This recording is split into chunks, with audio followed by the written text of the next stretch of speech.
30 വയസ്സ് കഴിഞ്ഞാൽ എൻ്റെ ലൈഫിൽ ഞാൻ ചെയ്യണം എന്ന് ആഗ്രഹിച്ച കാര്യങ്ങളാണ് കേട്ടോ ഇത്. ഒരു ഹോട്ടലിൽ കയറി തനിയെ ഞാൻ അങ്ങോട്ട് ഫുഡ് കഴിച്ചു. ആരെയും കൂട്ടുപിടിക്കാതെ ജീവിക്കണം എന്നുള്ളതിൻ്റെ ഒരു ഫസ്റ്റ് ചുവട് അത് തന്നെയായിരുന്നു കേട്ടോ. പിന്നെ ഈ കാണുന്നവരൊക്കെ അപരിചിതരാണെങ്കിലും എനിക്ക് ശരിക്കും പറഞ്ഞാൽ അങ്ങ് ഒരു ഫീലേ തോന്നിയിട്ടില്ല. അങ്ങനെ വൈകുന്നേരത്തോടു കൂടി നമ്മുടെ ക്യാമ്പിലെത്തി. ഈ ടെൻറ്റിലാണ് ഞാൻ കിടന്നത്. ഒരു ടെൻറ്റിനകത്ത് 2 പേരും കൂടെ കൂടിയിട്ടാണ് കിടക്കുന്നത് കേട്ടോ.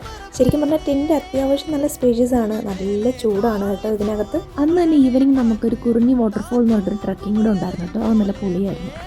നമ്മൾ മീശപ്പുലി മലയിലേക്ക് നടന്ന് കയറുകയാണ് സൺറൈസ് കാണാൻ വേണ്ടിയിട്ട്. മുകളിൽ ചെന്നിട്ട് എനിക്ക് ട്രക്കിംഗ് ഈസി ആയിരുന്നു ചോദിച്ചാൽ ഞാൻ എന്താ പറയുക, കുറച്ച് ഡ്രൈ ഫ്രൂട്ട്സും ചോക്ലേറ്റൊക്കെ കിട്ടിക്കഴിഞ്ഞാൽ ഞാൻ സെറ്റാണ്. മോളിൽ ചെല്ലുമ്പോൾ കണ്ട കാഴ്ച ഇതായിരുന്നു കേട്ടോ, നല്ല അടിപൊളി സൺറൈസ്.